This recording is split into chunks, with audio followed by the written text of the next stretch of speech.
Even in disagreement, Nick Saban's players are an extension of him. Upon the conclusion of Alabama's second scrimmage on last week, one of the main aspects Saban tackled was the ongoing turnover he faces with players declaring early for the NFL draft.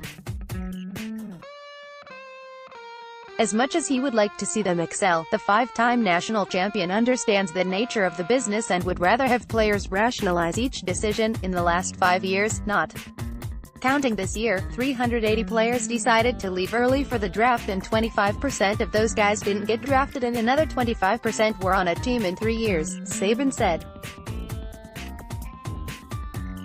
So, that means 50% of the guys that went out early for the draft had failed careers. Related, breaking down Tide's five-man race at free safety for 2019 for the ones that earned concrete status as first or second round picks, Saban said very rarely has he seen those guys fail at the next level.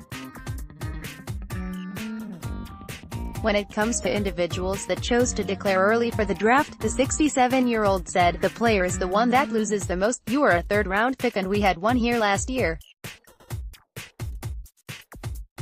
I'm not mentioning any names, but he goes and starts for his team and making third-round money, which is not great. He'd be the first guy taken at his position this year probably and make $15 to $18 million more. So, the agent makes out, the team makes out, and they get a player that's going to make that kind of money for 3 more years. Everyone is saying, we'll get to your next contract. Well, there's obviously 50% of the guys that don't get to the next contract." Nick Saban continues. While he believes there is a trend causing the issue, one of Saban's former players took his statement personally on social media. Ronnie Harrison, a third-round pick of the Jacksonville Jaguars in the 2018 NFL Draft, starts for the franchise at safety. The 6'2", 207-pounder posted his rebuttal to Saban's comment on Sunday and was confronted by fans on Twitter. "Coaches get so butthurt nowadays about a kid making a decision to live out his dreams and go pro. Makes me think, do you really care about the success of the kid or how well your program performs?" During his junior year, Harrison collected 74 total tackles, including 4.5 for loss with 2.5 sacks.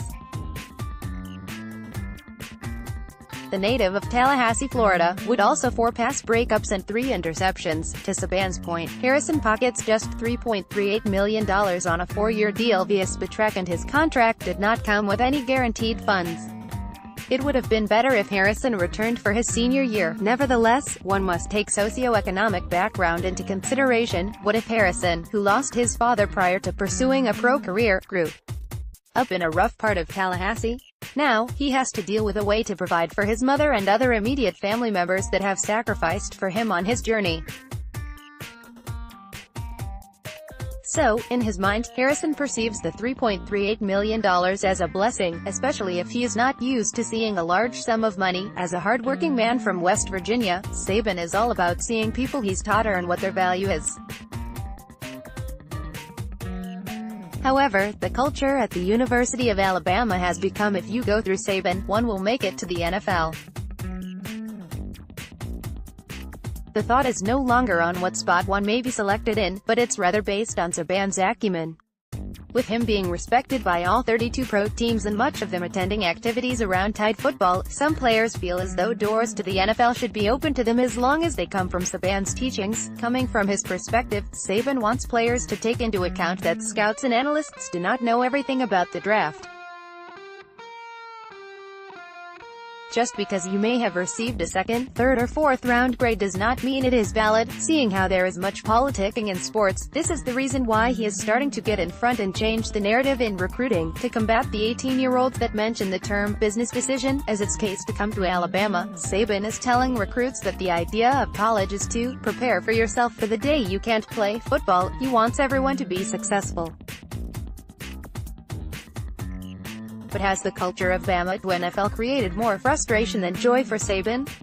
About 68.8% of the league, 22 of 32 teams, have at least one former Crimson Tide player, and that number will increase after the draft coming later this month. It will be a young team for Alabama on defense in the fall, but Saban will have to deal with it. Get the best Alabama football insider information, message board access, and recruiting coverage today. Sign up here to unlock our subscriber-only content. Stephen M.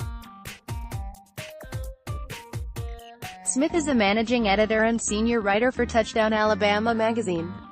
You can like him on Facebook or follow him on Twitter via @CoachingMSmith. Please follow and like us.